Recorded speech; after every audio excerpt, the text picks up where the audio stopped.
안녕하세요. 예수의 이름으로 문안 안 드립니다. 본 CD는 버지니아 애난델에 위치한 메시아 장로교회 방송 선교부에서 한세영 목사님의 설교 내용을 선교용으로 제작한 것입니다. 설교를 들으시고 예수 그리스도에 대해 알기를 원하시거나 예수를 믿고 신앙생활 하시기를 원하시는 분은 교회 전화 703-941-4447로 연락해 주시면 성심성의껏 도와드리겠습니다. 지난 한 주간 눈이 굉장히 많이 왔는데요. 여러분 다 안전하셨습니까? 하나님이 여러분을 늘 지켜주시길 주의 이름으로 축복합니다. 저희 교회에도 눈이 많이 와서 걱정을 많이 했는데 그래도 눈이 온 중에도 교회에 나와 새벽 예배를 드리시는 분들이 계시고 또 눈도 우리가 참 치우기 힘들었는데 옆에서 와서 또 다 치워줬어요. 돈을 주고 치웠는데 치우다 말고 그냥 도망가 버렸습니다. 너무 힘드니까. 근데 옆에서 와서 꼼꼼히 돈도 안 받고 깨끗하게 말끔하게 치워져 갖고 오늘 우리가 예배를 편하게 드릴 수 있게 되었습니다. 다 때를 따라 도우시는 하나님의 은혜인 줄로 믿습니다. 교회는 하나님이 이끌어 가십니다. 여러분의 삶도 하나님이 주인이 되셔서 이끌어 가시는 온전한 삶이 되시기를 주의 이름으로 축복합니다. 하나님이 이끌어 가시고 예수 그리스도께서 이끌어 가시는 삶, 얼마나 행복하고 기쁘고 힘이 넘치는 삶이 되겠습니까? 지난주에 일부 예배 때 한 20명 정도의 막 젊은 청년들이 몰려 들어왔어요. 그래서 제가 뒤에 앉아서 찬양을 하면서 이게 웬일인가, 하나님께서 드디어 우리 교회에 부흥의 때를 허락해 주시는 것인가, 그리고 막 마음이 들썩 있었는데 나중에 보니까 한국에서 잠시 여행을 다니러 온 학생들이었습니다. 교수님 두 분하고 이렇게 왔는데 한동대학 학생이었습니다. 제가 이 말씀을 드리는 것은 한동대에 대해서 좀 말씀을 드리기 위해서입니다. 이 한동대는 신입생을 선발하는데 무전공 무학부로 선발을 하고 또 전국 어느 곳에 성실한 학생이 있든지 그곳에 가갖고 찾아가서 학생을 데려온다고 합니다.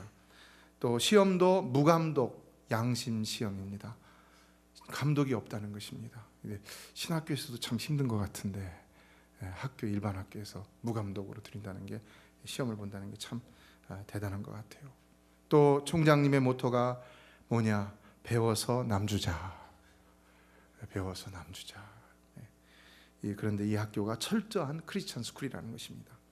원래 이 설립자인 한동대 김영길 총장님은 세계적인 과학자입니다. 카이스트 교수였는데 무술론자였다고 합니다. 그런데 이분이 예수님을 만나고 나서 그 인생이 달라졌다는 것입니다. 그분은 말합니다. 인간은 무수한 만남을 통해 성숙해간다. 나의 신앙도 귀한 만남들을 통해서 자라고 있다.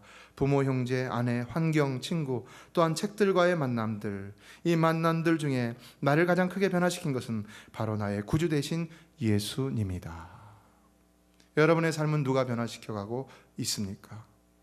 지금 여러분이 여러분 된 것은 누구 때문입니까? 그러나 그가 예수님에 대해 좀 더 알고자 적극적인 관심 속에 어느 날 한 권의 책을 부여잡고 읽기 시작했는데 그 책이 그의 마음을 사로잡고 그 속에서 그가 그동안 가졌던 기독교 신앙에 대한 모든 편견과 의문점들을 다 해결하고 말았다는 것입니다. 그때 그는 말합니다. 나는 강한 감동과 충격을 받고 비로소 내가 누구인지 그것을 알게 되었다. 나는 하나님 앞에 너무나도 보잘것없는 죄인이라는 것을, 하나님은 어떤 분이고 예수님은 누구시고 나와 무슨 상관이 있는지 그것을 깨닫게 된 것이다. 결국 그는 훗날 과학자로서 그 삶을 유지해왔던 모든 것들을 다 내려놓고 카이스트의 교수직도 다 내려놓고 안정적인 여생을 책임져 줄 수 있는 그의 퇴직금조차도 다 전 재산과 함께 한동대에 쏟아놓아 대학을 설립하게 되었다는 것입니다. 그러나 그렇게 거룩한 의도로, 선한 의도로 거대한 하나님 나라의 꿈을 이루기 위해서 출발했던 그의 시작은 너무나도 힘들었던 것을 볼 수 있습니다. 여러분들이 매스컴을 통해서 들으셨고 보았겠지만 세상은 그를 냉혹의 눈으로 바라보기 시작했고 결국 그는 재정비리라는 죄명으로 구속이 되고 말았다는 것입니다. 그러나 정말 그가 죄가 있었을까요? 이에 교수들과 학생들이 누구라도 먼저 할 것 없이 채플에 모여갖고는 하루에 4차례씩 간절히 기도했고 전국에 있는 흩어져 있는 학부형들이 금식 릴레이 기도를 했고 또 수많은 크리스찬들이 동참을 하게 됐는데 구속된 지 나흘째가 되는 날이 스승의 날이었다고 합니다. 스승의 날, 스승이 감옥에, 총장님과 부총장님이 감옥에 갇혀 있었던 것입니다. 그것도 의로운 일이 아니라 불의한 일 때문에, 잘못해서가 아니라 잘못하지 않았는데도 불구하고 어떻게 됐을까요? 이들이 총장님, 부총장님을 찾아갔다는 것입니다. 무려 1,500명의 학생들이 30여 대의 버스를 나눠 타고 총장님, 부총장님 사랑합니다 큰 플랜카드를 차에다 붙이고는 거기 가니까 또 학부형들과 교수님들 함께해서 한 1,800명이 그 구치소에, 1,800명이라고 생각하면 구치소가 그렇게 커 보이지가 않죠. 거기에 질서정연하게 서갖고는 스승의 노래를 불렀다는 것입니다. 스승의 은혜는 하늘 같아서 우러러 볼수록 높아만지네. 고마워라 스승의 사랑, 보답하리 스승의 은혜. 저는 이 한동대에 대한 자료들, 김영길 총장님에 대한 자료들을 설교를 위해서 수집하면서 이 스토리를 들으며 막 너무나도 감동적이어서 혼자서 막 사무실에서 펑펑 울었습니다. 눈물이 막 쏟아져 나오더라고요. 한번 그렇게 울어본 적도 오래된 것 같아요. 너무 기뻤어요. 정말 감동적인 스토리가 이어지고 있었다는 것입니다. 교육 역사상 유례가 없는 상상을 초월한 행렬의 노래가, 그 노래를 부르면 부를수록 더 감격적인 그런 감동적인 노래가 되었는데 결국은 이것이 흐느낌으로 이어졌다는 것입니다. 어떤 흐느낌이었을까요? 정말 깊은 사랑의 흐느낌이었겠죠. 어떤 역사가 일어났을까요? 결국 하나님께서 그 사랑으로 그들을 승리하게 하셔서 오늘날은 한국에서 가장 가고 싶은 학교, 가장 존경하는 학교, 한국에서 전교생의 영어를 가장 잘하는 학교, 미국 변호사를 가장 많이 배출하는 학교, 이외에도 많은 장점들이 있습니다. 그래서 저희 교회도 변호사 시험을 보러 오면은 이렇게 한 학기에 한 그룹 정도가 와서 같이 예배를 드리는 것을 볼 수가 있는데요. 이렇게 유명한 학교, 정말 이상적인 학교가 되었다는 것입니다. 이제 김영길 총장님이 올 봄에 은퇴를 앞두고 있는데 이런 말씀하셨다고 합니다. 생각과 사상을 바꾸면 꿈과 목표가 달라지는 걸 똑똑히 확인했습니다. 생각과 사상을 바꾸면 꿈과 목표가 달라지는 것을 똑똑히 확인했습니다. 지금까지 졸업한 9천여 명의 졸업생 중에 상당수는 중력의 법칙, 세속적 삶, 그것이 아니라 은혜의 법칙을 따라 살아가고 있지요. 전자, 중력의 법칙, 세속적인 삶이 돈과 권력, 성공을 쫓는 삶이라면 후자, 은혜의 법칙은 예수 그리스도를 중심에 둔 삶인 것이죠. 베풀고 헌신하는, 누군가를 향해 주는 인생. 여러분 어떻습니까? 너무나도 멋있지 않습니까? 여러분 우리 교회도 이런 교회가 되기를 주의 이름으로 축복합니다. 교회는 사람을 변화시키는 곳이 되어야 할 줄로 믿습니다. 그렇지 않고 어떻게 교회라고 할 수 있습니까? 여러분이 교회에 나오는 목적도 정말로 예술꾼이 되기 위해서 교회에 나오는 사람이 될 수 있어야 하는 것입니다. 처음에는 모르고 나왔다 할지라도 그러나 예수를 안 이후에는 나도 예수와 같이 되기를 원합니다. 나도 그렇게 살기를 원합니다. 이런 결단으로 신앙생활하는 사람이 되어야 한다는 것입니다. 그러므로 우리는 결코 나를 위해 이 자리에 나오는 것이 아닙니다. 우리는 하나님을 위하여, 하나님의 나라를 위하여, 그리고 이웃과 아직도 연약한 우리의 백성들 위해서 오늘도 우리는 이 자리에 있다는 것입니다. 일반 학교도 이처럼 예수를 닮아가는 사람들을 만들려고 힘쓰는데 오늘날 교회들은 만약에 그러지 못하다면 어떻게 되겠습니까? 오늘날 교회를 찾는 성도들이 이런 기대를 갖고 있지 않다든지, 그래서 그냥 다른 목적으로 교회를 찾는다든지, 또 교회 역시도 이런 비전이 없이 그저 성도의 수만 늘리려 한다면 교회는 교회가 아닐 것입니다. 교회는 사람을 변화시키는 곳이 되어야 합니다. 누구도 완벽할 수는 없지요. 우리는 그러나 완벽하기 위해서 신앙생활하는 사람들이 아니라는 것을 기억하십시오. 우리는 예수 닮기 위해 신앙생활하는 사람들인 줄로 믿습니다. 우리는 예수 닮기 위해 신앙생활하는 사람들이지 완벽하기 위해 신앙생활하는 사람이 아닌 것입니다. 우리가 완벽할 수 있다면 예수님이 이 땅에 오실 필요가 없었던 것이죠. 그러므로 오늘도 말씀을 통해서 예수를 닮아가기를 원합니다. 이에 오늘 본문은 예수 그리스도를 충성된 증인이다라고 표현하고 있는데요. 자, 5절 말씀을 같이 읽어보겠습니다. 상반절만 읽겠습니다. 시작. 또 충성된 증인으로 죽은 자들 가운데서 먼저 나시고 땅의 임금들의 머리가 되신 예수 그리스도로 말미암아. 예수 그리스도에 대한 표현을 아주 길게 하고 있는 것을 볼 수 있죠. 그런데 이것을 한마디로 줄인다면 무엇이 되겠습니까? 무엇이 되겠습니까? 문장을 잘 보면은요, 이 여러 말은 앞에 나와 있는 충성된 증인이라는 한 단어로 요약될 수 있음을 알 수가 있습니다. 그분은 충성된 증인이셨기 때문에 죽으실 수 있으셨고, 또한 충성된 증인이셨기 때문에 죽으셨음에도 하나님이 다시 죽은 자들 가운데서 먼저 일으키실 수 있으셨고, 그래서 나실 수 있었고 살아나실 수 있었고 땅의 임금들의 머리가 되실 수가 있었다는 것입니다. 그렇다면 여기서 예수 그리스도께서 행하신 충성은 과연 무엇이라는 것을 알 수가 있습니까? 그가 일어나심입니까? 그가 임금들의 머리가 된 것입니까? 아닌 것이죠.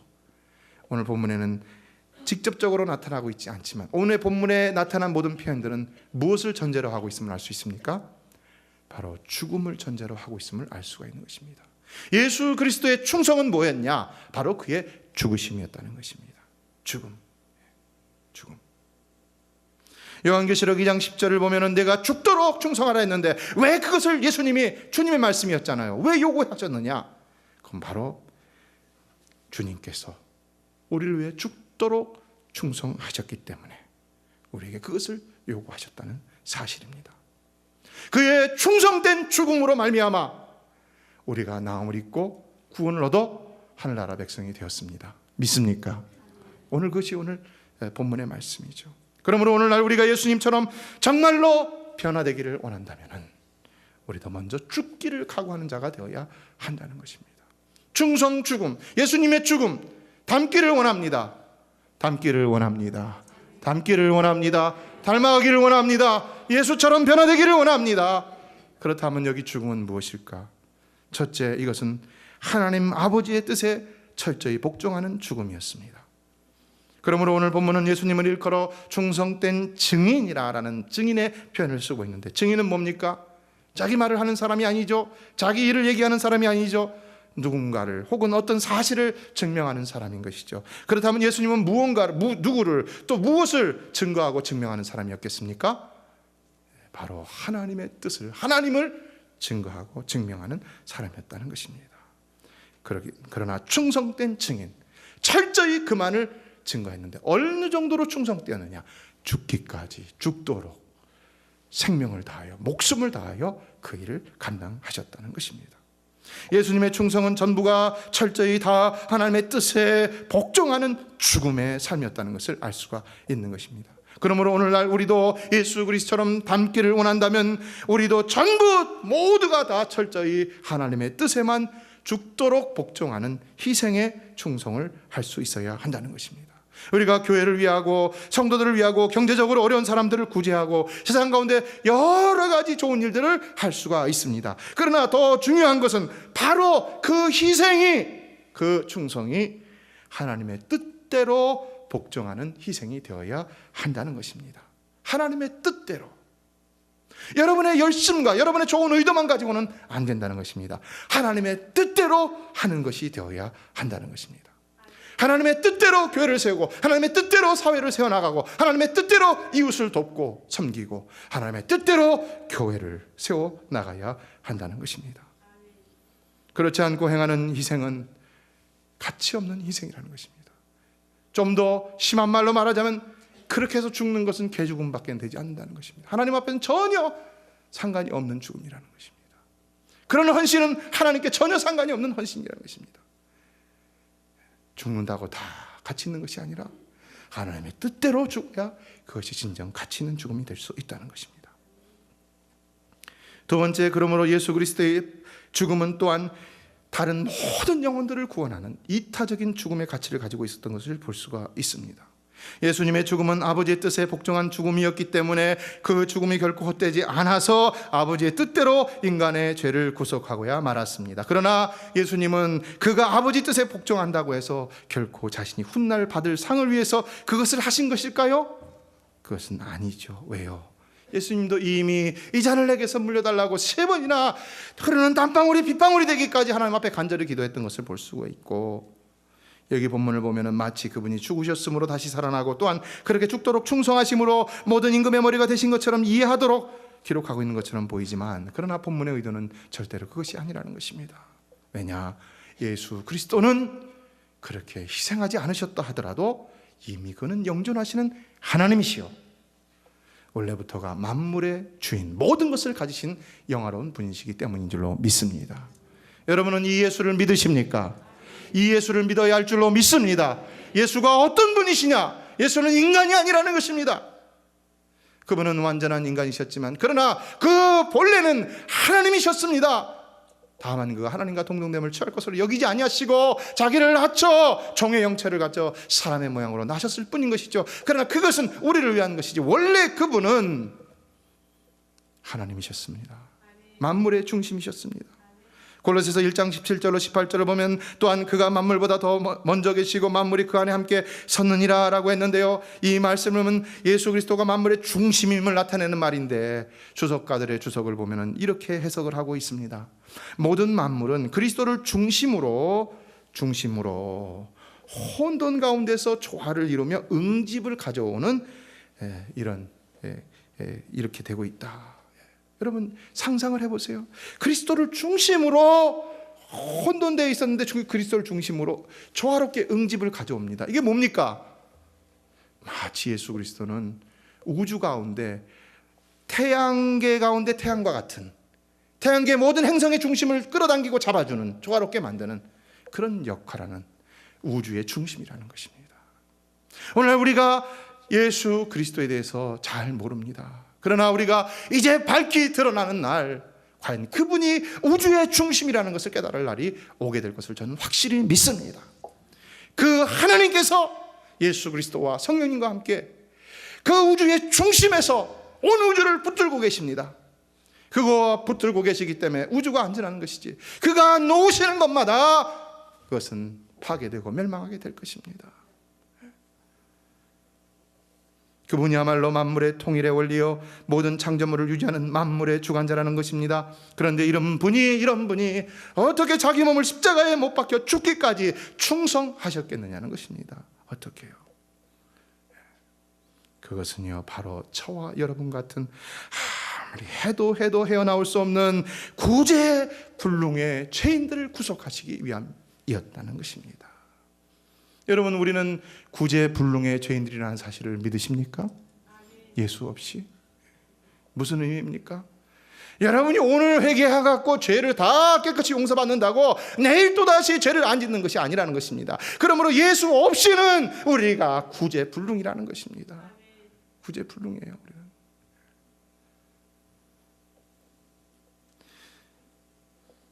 이것이 아버지의 뜻이었지만 마태복음 9장 13절은 너희는 가서 내가 긍휼을 원하고 제사를 원치 아니하노라 하신 뜻이 무엇인지를 배우라. 내가 의인을 부르러 온 것이 아니라 죄인을 부르러 왔노라 하시니라 라고 했습니다. 왜 예수님이 이 땅에 오셔서 십자가를 지셨는가? 그것은 죄인을 부르러 오신 그분의 긍휼함 때문이었다는 것입니다. 이 말은 무엇을 전제로 하고 있습니까?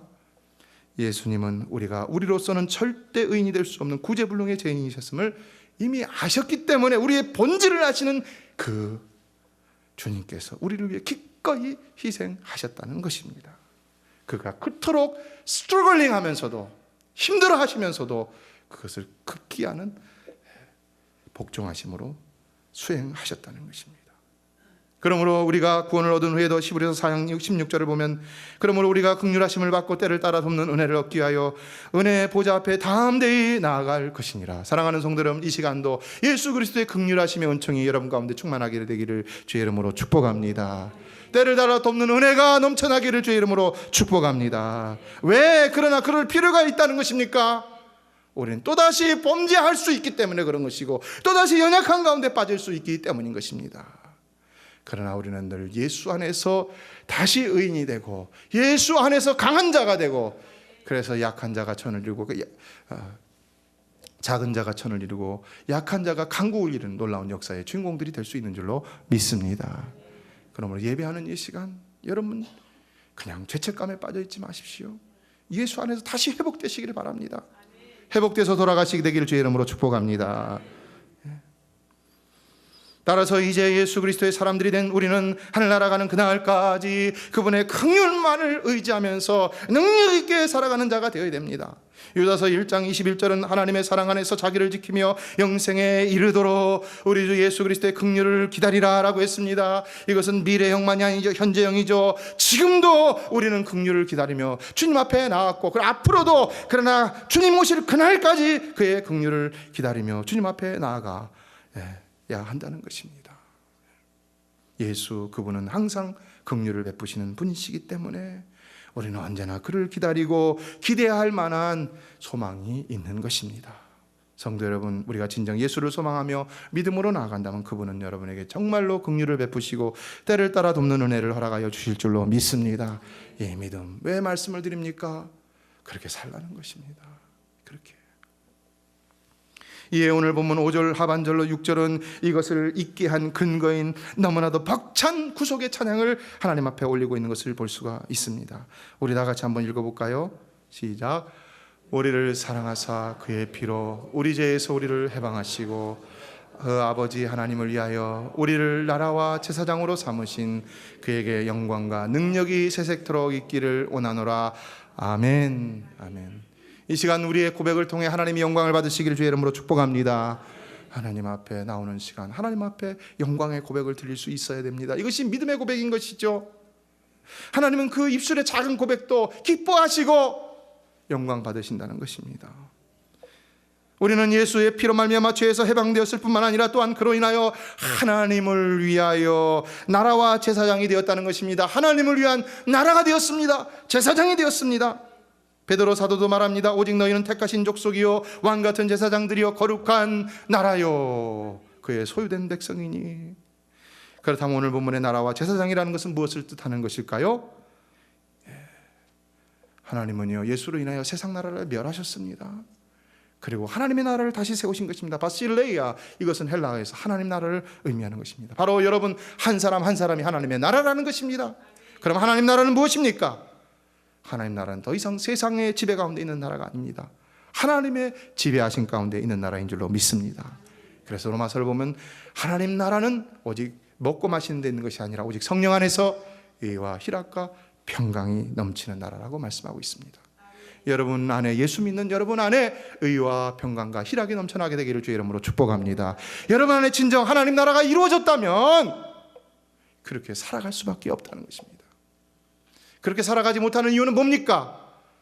우리가 하나님 앞에 내세울 수 있는 건 뭡니까? 오직 믿음인데 믿음이 부족하기 때문인 것입니다. 여러분 믿음으로 날마다 하나님 나라를 이루시기를 주의 이름으로 축복합니다. 믿음으로 염려와 근심거리를 다 제거하세요. 믿음으로 걱정을 다 떨쳐버리세요. 그리고 믿음으로 나아가는 것입니다. 하나님, 오늘 남편이 나를 괴롭혀도 하나님 믿습니다. 남편은 못 믿어도 하나님은 믿습니다. 아멘 하시는 분이 있네요. 아내는 못 믿어도 하나님은 믿습니다. 아내가 아멘 하면 안 되죠.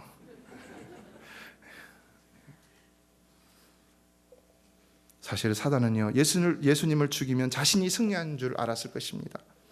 그래서 예수님이 그렇게 돼서 불의하게 되고 세상이 여전히 의와 희락과 평강을 잃어버린 지옥으로 번하게 될 줄로 알았을 것입니다. 그러나 그 결과는 무엇이라는 것입니까? 오히려 사단 자신의 영원한 패배였다는 것입니다.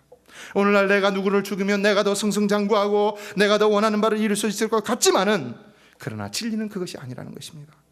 절대로 그렇게 해서 이기는 것은 사탄의 승리에 불과하다는 것입니다. 참 승리가 아니라는 것입니다. 오래가지 못한다는 것입니다. 복음의 방법은 절대로 그런 것이 아니라는 것입니다. 예수님이 우리에게 가르쳐주신 복음은 내가 남에게 이김으로 이기는 것이 아니라 오히려 내가 남을 위하여 희생하여 그를 살림으로 하나님이 그런 나를 일으켜 승리자라 칭하시는 더 놀라운 비밀이 있다는 것입니다. 이것이 바로 십자가와 부활의 비밀인 것입니다. 그러므로 오늘 우리는 선을 위하여서도 죽기를 마다하지 말아야 하겠지만, 그러나 또한 악인을 위하여서도 죽는 것을 두려워해서는 안 되는 것입니다. 그가 악하다고 해서 내가 더 악해져야 되겠다, 그래야만 이길 수 있다, 이것이 아니라 나는 그를 위해 더 희생함으로 진정 그 사람이 삶으로 나도 사는 놀라운 역사를, 기적을 체험하는 삶이 있어져야 한다는 것입니다. 순교자의 죽음이 패배였을까요? 순교자의 죽음이 그의 망함으로 끝난 것일까요? 아닌 것입니다. 오히려 승리였습니다. 그러므로 순교자의 피가 교회를 세우고 죽어가는 많은 영혼들을 불러일으켰다는 것을 우리는 기억해야 하는 것입니다.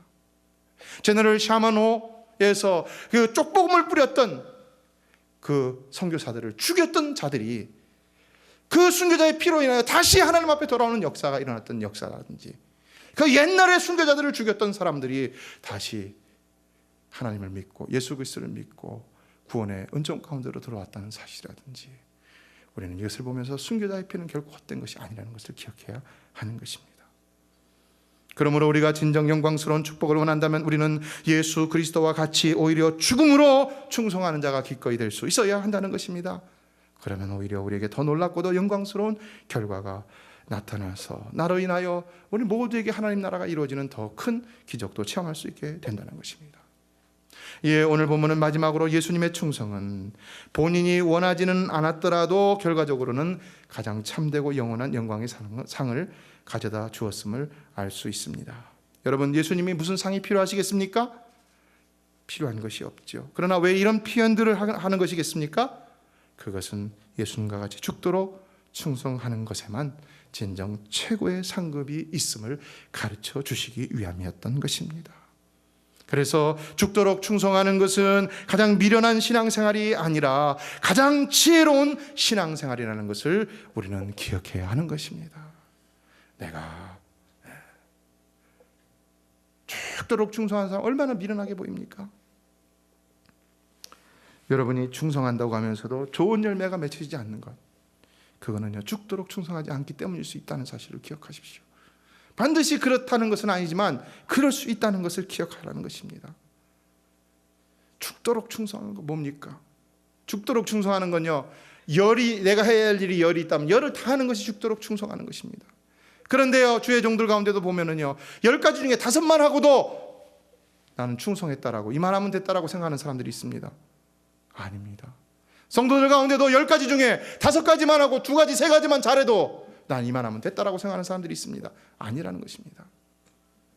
부족하지만 그래도 10가지 다 잘하려고 죽기까지 충성하는 자가 진정 충성하는 자라는 것입니다. 예수님의 달란트 비유에서 조 달란트를 받은 자가 몇 달란트를 남겼습니까? 조 달란트를 남겼죠. 100%를 남겼습니다. 5달란트 받은 자가 몇 달란트를 남겼습니까? 100%를 남겼습니다. 100%의 충성을 의미하는 것입니다. 유대의 왕들의 역사들 보면은요, 하나님을 정말로 하나님만 섬겼던 왕들은요, 정말 솔로몬 이후에 아이러니컬리 2 왕밖에 없습니다. 그들은 100%만 하나님은 섬기는 것이 아니라 하나님과 더불어 우상도 섬겼고 강대국도 섬겼고, 그렇기 때문에 그들은 하나님을 섬긴다고 하면서도 결국 망하는 나라가 되고야 말았다는 것입니다. 그러므로 여러분이 신앙생활하는 것도 내가 해야 할 몇 가지 중에서 1-2가지만 잘했다고 해서 그것이 충성한 것은 아니라는 것을 알아야 하는 것입니다. 마태복음 6장 24절은 말합니다. 한 사람이 2 주인을 섬기지 못할 것이니 혹 이를 미워하며 저를 사랑하거나 혹 이를 중히 여기며 저를 경히 여김이라. 너희가 하나님과 재물을 겸하여 섬기지 못하느니라. 기억하세요. 하나님은 결단코 여러분이 하나님과 더불어 얻고자 하는 것과의 비교, 경쟁, 컴피티션을 원치 않으신다는 것입니다. 그러므로 여러분이 신앙생활을 확실히 하지 않는 것은 오히려 불경스러운 일이 될 수 있음을 기억해야 하는 것입니다. 이에 야고보서 4장 8절은 말합니다. 다 같이 읽겠습니다. 시작. 하나님을 가까이 하라. 그리하면 너희를 가까이 하시리라. 죄인들아, 손을 깨끗이 하라. 두 마음을 품은 자들아, 마음을 성결케 하라. 사랑하는 성도 여러분, 손을 깨끗이 하고 마음을 성결케 함으로 하나님을 더 가까이 하는 삶을 날마다 살아가시게 되기를 주의 이름으로 축복합니다. 여러분이 주일날만 나오고 평일날 못 나온다 할지라도 그 사정이 있을 거 아니에요. 그러면 그 있는 자리에서라도 손을 깨끗이 하고 마음을 성결하게 하여서 주님을 늘 가까이 주님과 동행하는 삶을 사심으로 어디에 있든지 주님이 그 자리에서 주신 그 모든 직분, 모든 사명들을 다 능력 있게 감당할 수 있는 충성된 증인들이 다 되시기를 주의 이름으로 축복합니다. 여러분이 잘 아시는 Forever 21 아시죠?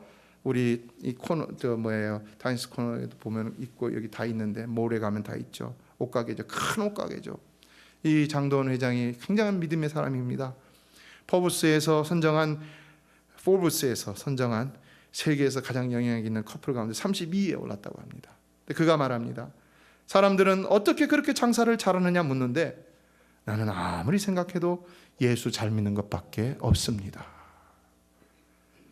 나도 예수 잘 믿는데 비결이라고 너무 시원찮네 이렇게 생각할지 모르지만 정말 예수 잘 믿는다는 것입니다. 이분은요. 그는 말합니다. 그가 예수 안에서 거듭나고 브라질과 중국 조선족 선교를 다녀오면서 삶이 바뀌었습니다. 그때부터 그는 다른 어떤 것보다도 하나님만을 사랑하겠다고 결심했는데 전에 그러므로 사랑했던 모든 것들을 다 버리기 시작했다는 것입니다. 그래서 생각해 보니까 뭘 전에 사랑했나 보니까 돈을 가장 많이 사랑했다는 것입니다. 이분이 처음부터 큰 비즈니스를 하신 분이 아니거든요. 적은 가게부터 시작하신 분이거든요. 또 옷가게만 한 것이 아니라 여러 가게를 다 해봤던 사람이거든요. 돈을 제일 많이 사랑했습니다. 비즈니스맨이니까. 그런데 선교를 다니는 이후로는 그 마음이 바뀌었다는 것입니다. 그때부터는 아예 돈을 버리기 시작했고 수입의 10분의 1로만 살아가기 시작했다는 것입니다. 그래서 냉장고가 텅텅 비었습니다. 아이들은 난립니다. 또 사업이 조금 올라가려 할 때 큰 돈을 벌 수 있도록 투자가 들어오면 유혹이 있었다고 합니다. 근데 그때 기도하는데 하나님께서 그 마음 가운데 이런 음성을 들려주시는 것 같았다는 것입니다.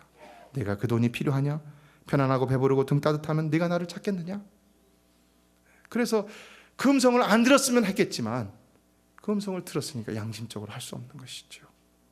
그는 계약을 하지 않았다는 것입니다. 사람들은 미련하다고 했을 것입니다. 직원들은 원망을 했다고 합니다. 그런데 어떻게 되어갔을까요?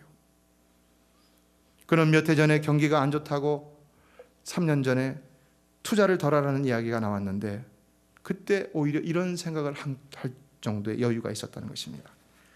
경제적으로 어려운 미국을 어떻게 도와줄까?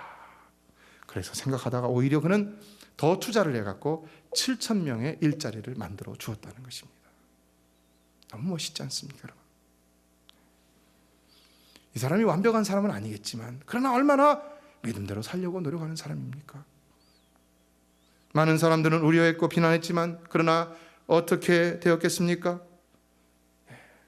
그는 절대로 망하지 않았고 하나님 오히려 그를 축복해 주셨는데 그의 재산이 53억 달러인가 이렇게 된다고 하더라고요.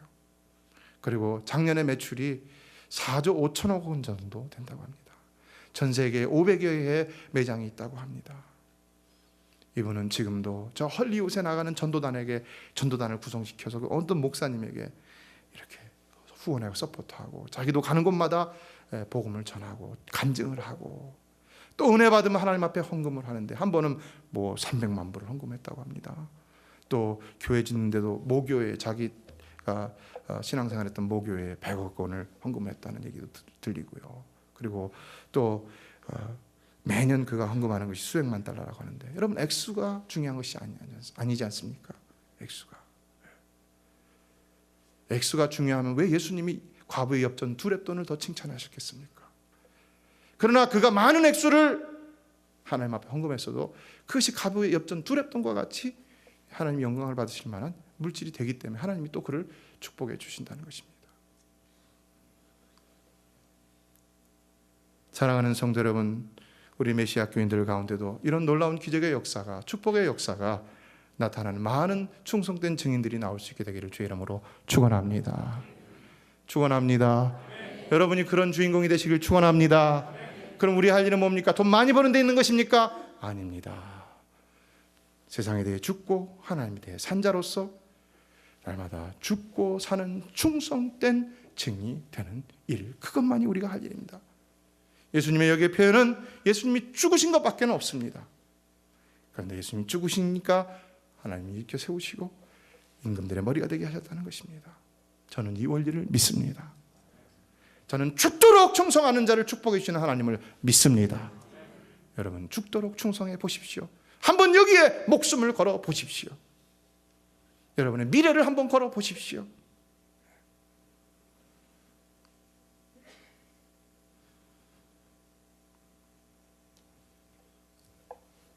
그가 마지막으로 말합니다. 뭐가 성공이고 부자인지는 잘 모르겠지만 내가 전하고 싶은 말은 우리가 우리를 사랑하시는 하나님을 사랑하자는 것입니다. 진실로 축복의 사람은 하나님을 많이 사랑하는 자라는 것을 항상 깨달을 수 있죠. 그러나 그것은 오직 그 하나님의 사랑을 먼저 깨닫는 자만이 할 수 있다는 것을 우리는 기억해야 하는 것입니다. 예, 오늘도 여러분 무엇보다도 이전을 떠나가기 전에 여러분을 위해 죽기까지 충성하신 예수 그리스도의 그 사랑을 진실로 깨닫고 믿고 그만 의뢰할 수 있는 삶으로 나아가실 수 있게 되기를 주의 이름으로 축원합니다. 바로 그분이 여러분을 위해 피눈물을 흘리시면서까지도 아버지께 순종하여서 죽으심으로 그 죽음의 십자가를 지셨습니다. 그러나 그것은 오직 의인이 될 수 없는 우리의 연약한 죄인들을 생각하심으로 베푸신 그분의 철저한 희생적인 사랑이었습니다. 그런데 여러분, 우리가 어찌 그 십자가 사랑 앞에 나가지 않을 수 있으며 어찌 그 십자가를 붙들지 않을 수가 있겠습니까? 어찌 그 앞에 감히 우리 죄악을 쏟아놓지 않을 수가 있고 어찌 그 앞에 감히 우리의 연약함을 쏟아놓지 않을 수가 있고 어찌 그 앞에 우리의 미래를 맡기지 않을 수가 있겠습니까? 여러분, 믿음으로 맡기시기를 주의 이름으로 축복합니다. 주님께는 그저 믿음이면 되는 것입니다. 믿음이면 어떤 죄악도 어떤 연약함도 다 주님이 십자가로 지고 가셨기 때문에 해결할 수 있다고 말씀하신다는 것입니다. 그분은 분명 의인을 부르러 이 땅에 오신 분이 아니라 죄인을 불러 회개시키며 그 모든 연약함을 채워주시고 회복시켜 이제는 의인으로 하나님 나라 백성으로 당당하게 하나님의 자녀로 세상의 어떤 사람들보다도 더 위대한 삶을 살도록 하시기 위해서 오셨다는 사실을 기억하시라는 것입니다. 그러므로 한 주간 동안에 연약했던 삶이 있으시다면 그 모든 것을 그 주님의 사랑 앞에 다 쏟아놓는 여러분 되시기를 주의 이름으로 축원합니다. 메시아 장로교회는 아난데일 236 리틀 리버 턴파이크 선상에 있으며 디자인 안경과 알라딘 서점 옆에 있습니다. 주소는 4313번 마크햄 스트리트, 애난데일 버지니아 22003입니다. 성경은 주 예수를 믿어라. 그리하면 너와 내 집이 구원을 얻으리라 하셨습니다. 이 CD를 들으시는 분께서 예수를 믿지 않으셨다면 꼭 예수를 믿고 죄악된 세상에서 구원을 받을 수 있도록 기도하겠습니다.